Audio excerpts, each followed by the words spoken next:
So in Xero, there are lots of different ways to raise an invoice, and I'm going to take you through some of them. So from your dashboard, you can simply click the plus button, which is a shortcut button to lots of the functions that you use in Xero, and then you can click on invoice. And this will bring you to the invoicing screen. The to box is where you put your customer's name. So if you just start typing your customer, depending whether you've actually used Xero before or not, if you have, then your customers and your contacts and your suppliers will be saved in Xero. So when you start typing, the contacts will start popping up. If it's a new customer, let's try and find one that isn't in Xero. I'm already in there. Let's try Andrew. Okay, so Andrew's not in there. So let's send an invoice to Andrew Smith. We can leave it at today's date. Now Xero will always default to the date that you're raising it. Due date. Now you can set up defaults in the background. So if we wanted to set up Andrew Smith as a contact, before we come to the invoicing stage, we can then set up some defaults on his account. So we might say that his invoices are due after 7 days, or they might be 30 days. You can set that up in the background, and you can set them at specific account level. So Andrew Smith might have 30 days, but Peter Jones might be on a 7-day term. So if you want to set them up behind the scenes and add them as a contact, you can. But let's just assume we're doing this from scratch and Andrew Smith is on 30 days. So a tip for this box, you can use the drop-down arrow, and select when the date is the due date of the invoice. Or if you just plus and then the number, so plus 30 days, it will plus 30 days on to the date of the invoice. And that's your due date. Invoice number, and that's a sequential number set in Xero. So it's Xero starts at 0 when you first open a Xero account, and it just adds another invoice number as you go. Now, if you don't want your first invoice number to be IMV 0001, because you want to make it look like you've been trading a little bit longer than that, you can actually set that default in the background in settings to start at IMV-1000. So the first invoice would actually be 1001. You can actually completely change this invoice number. Say you don't like IMV dash, you can put anything you like there as the default. And then Xero would just add one more on each time. A reference number, that's where you could put either their PO number if you're raising an invoice to a large company, or this could be an internal reference to yourself.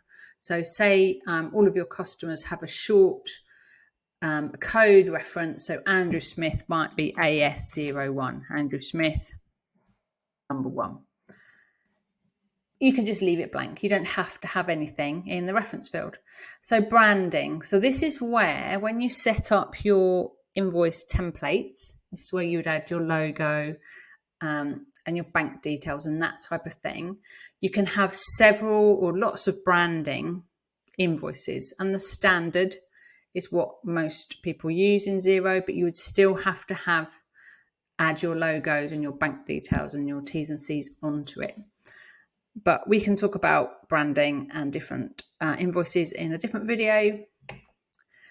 And then assuming you are only using GBP, it will default to that. If you did have currency in Xero and you have to pay extra to have currency in Xero, then you would have your different currencies listed here, depending on what you've set up. But let's assume we're just on GBP. So items. So here in Xero, you can set up products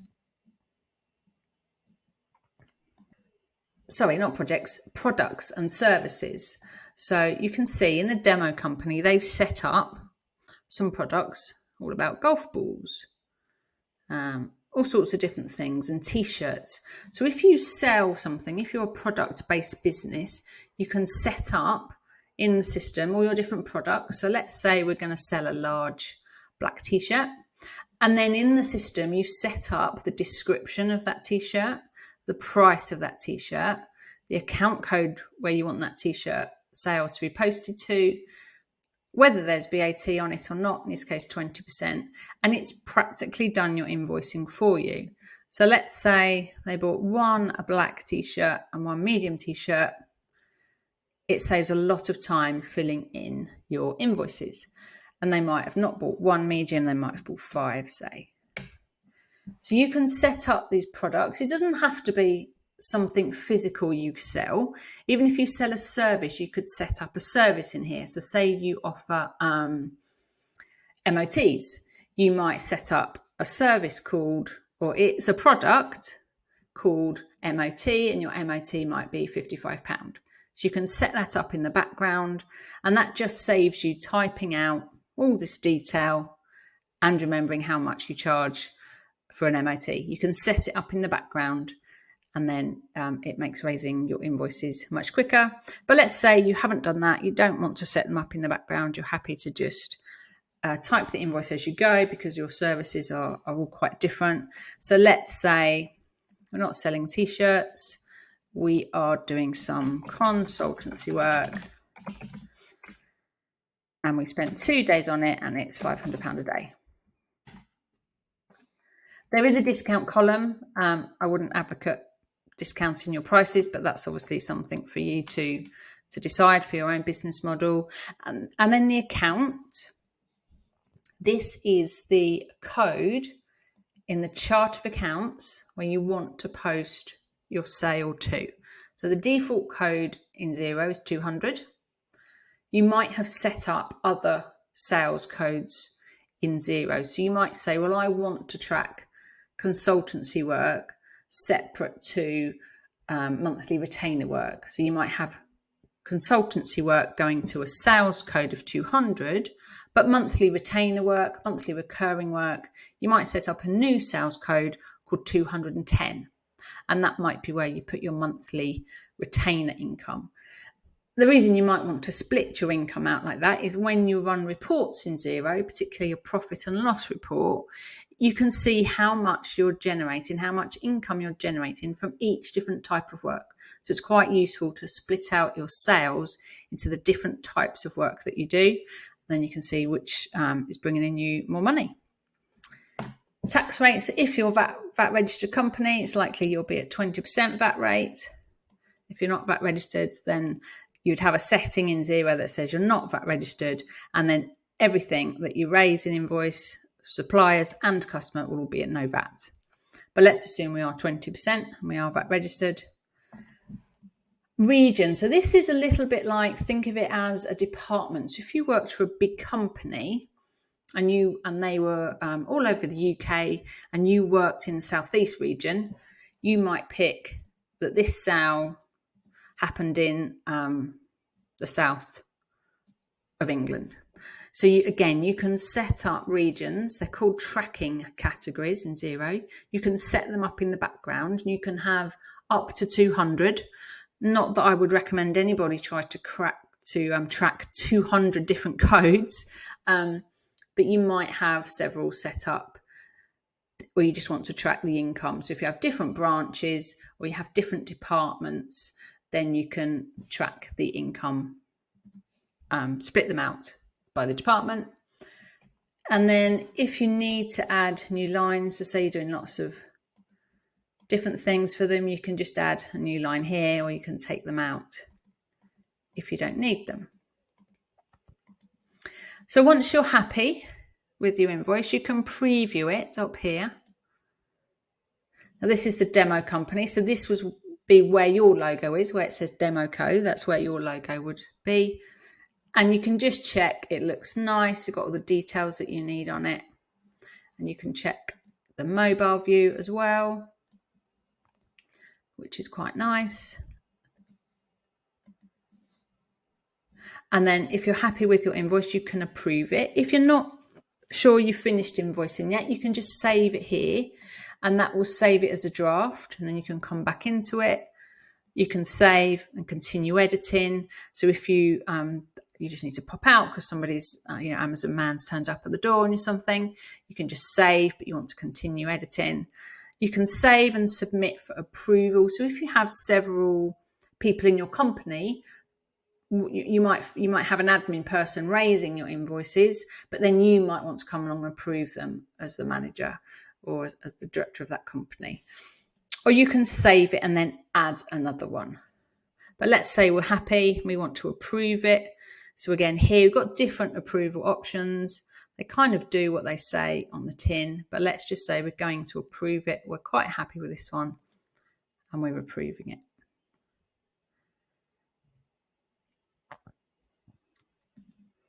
So once that's saved, the internet's a little bit slow at the moment.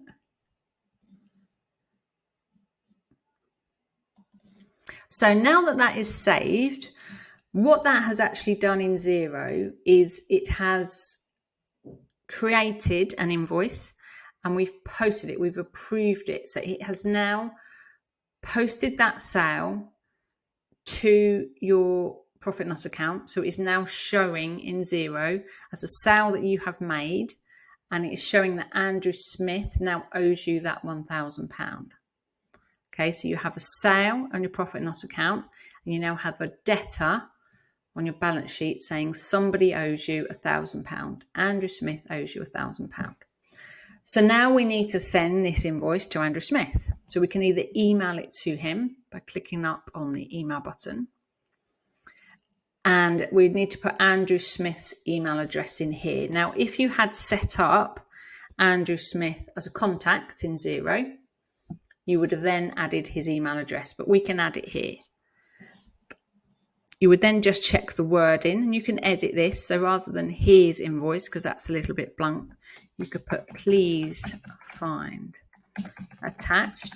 Now this wording on the invoice, this is all something that you can change in the settings of Xero. If you don't like the standard wording here, you can change it in the background, and then every time you send an invoice, the new wording will appear.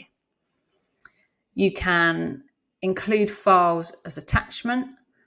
So say you had to, say you were doing the MOT and you wanted to put a picture of something that you'd taken a photo of while you're doing the MOT, maybe he's got some bald tyres or something, you could attach a photo here. So when you sent him his invoice, he could also get that photo as well.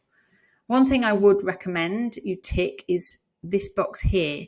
So when you email this to Mr. Smith, if you include the PDF attachment with that email, he'll get an email that says, here's your invoice.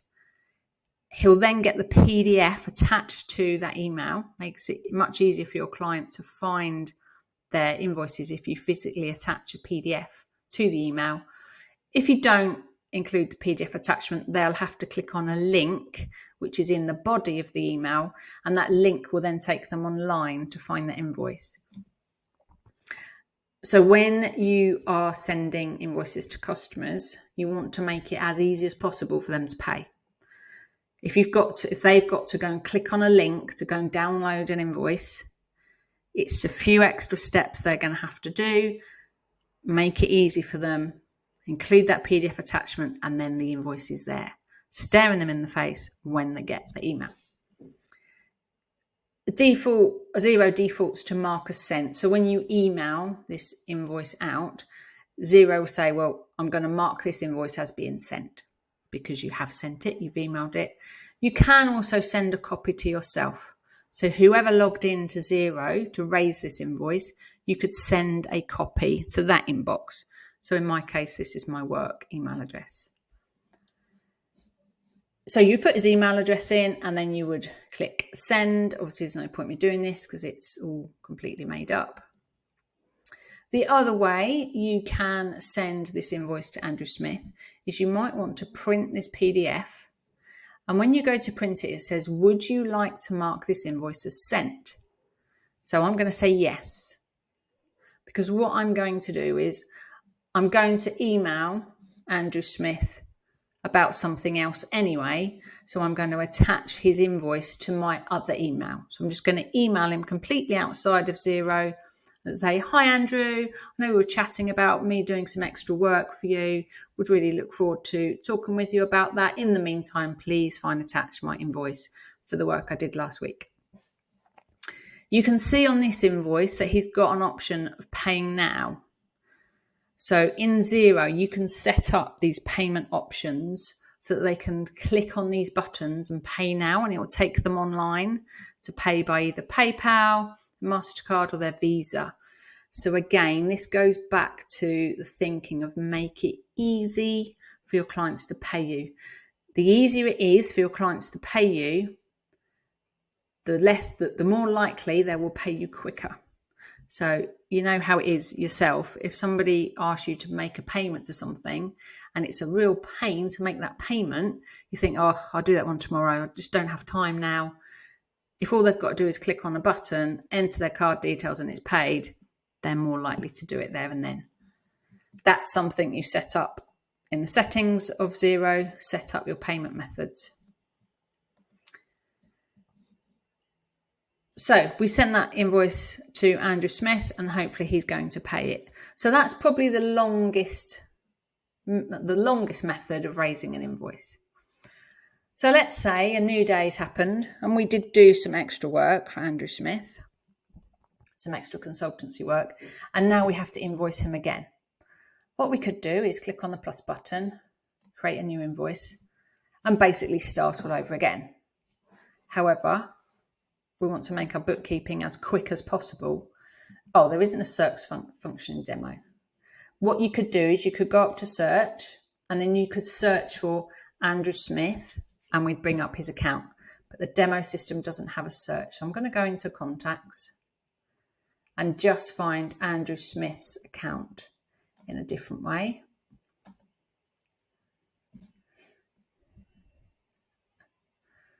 There he is. So he still owes us £1,000. We've done some extra work.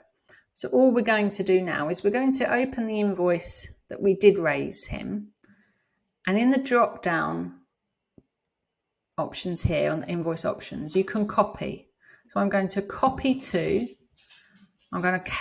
it to Andrew Smith. So the only thing that's changed is let's assume we're a day ahead. It wasn't on the same day. He's still on 30 days term. So the invoice number's gone up by 1. But everything else is the same. So it saves you typing it all over again. This time he had 4 days consultancy work. And then exactly the same process. You would click approve. And then you would email it out to him. So if you've already raised invoice to customers and the next invoice to that same customer is very similar to the ones you've previously sent them, find a previous invoice, copy to, and invoice is raised really, really quickly. So what other ways are there? So you might want to set up recurring invoices. So if you have somebody who you do monthly retainer work for and you invoice them the same amount every month, now this could be because you do consultancy work, or maybe you've got a monthly subscription type service, then you can set up repeating invoices.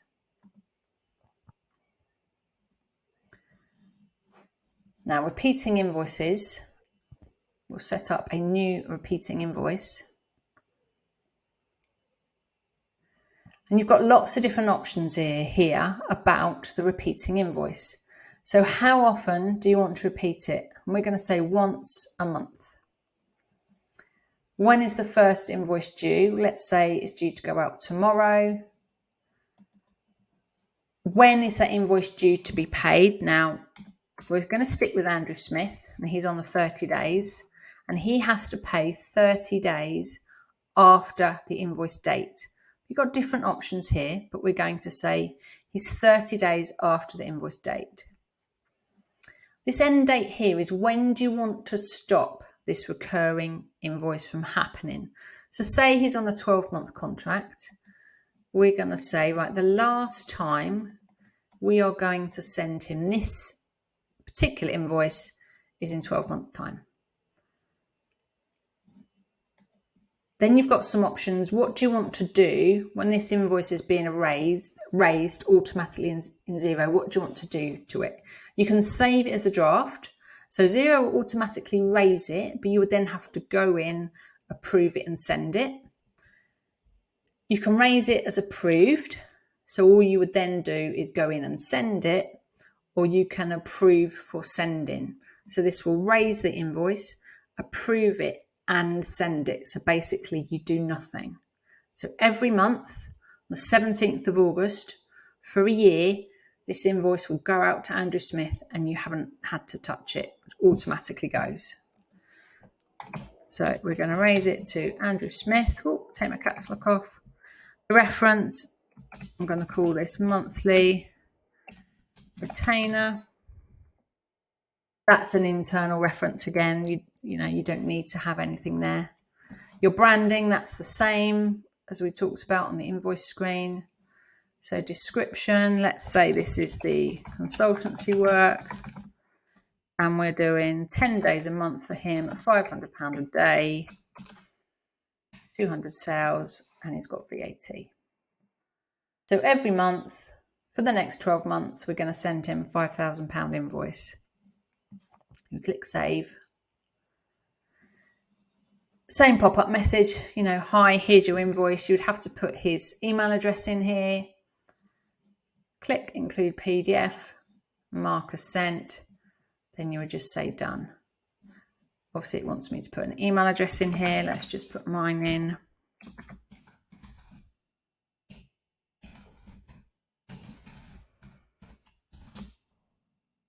Click done. So if you've got lots of customers that you're doing monthly recurring work for, you can set them all up in Xero as repeating once a month. They automatically go out every month and you don't have to do anything. It's a real time saver if that's how your business is set up. So that's just two ways of raising invoices. There's another option. You can raise bulk invoices. So let's say you have 10 customers and they're all paying you the same every month. So let's say you have a subscription type service where you do some work for these 10 clients, the same work for all 10 clients, all getting charged the same amount. You can set up bulk grouped customers. So it's called a group of customers. You put your 10 customers in that same group, and then you would raise one invoice and you would assign that invoice to everybody in that group. So you raise one invoice, you say, please relate this invoice to everybody in this group that I have created. And in your group, you have 10 people. It's going to raise that invoice against every single customer account. Everybody in that group of 10 will get the same invoice raised and sent out.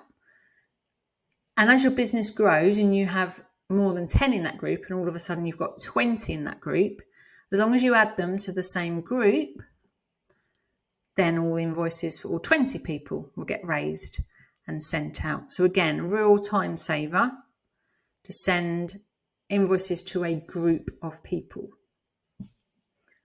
And the other method worth mentioning, although personally I don't like doing it myself, and that is you can raise invoices on the Xero mobile app. Now, the reason I don't like doing it myself is because it's just too small. And, I got fat fingers and I have to take my glasses off my head because I'm short-sighted, so I have to take them off just to see my phone. So it's just too small for me. I prefer to do all of the bookkeeping for all of my clients on a computer. I just find it much easier. So there's some of the different ways you can raise invoices in Xero. You've got the slow method, just create it ad hoc on the fly as you go. You can speed that up by setting up products and services. So this is where you would set up your black t-shirts or your different types of consultancy work. You can speed it up further by copying invoices, copying it to the same customer, or you can copy an invoice to a different customer. And you can save time by setting up repeating invoices.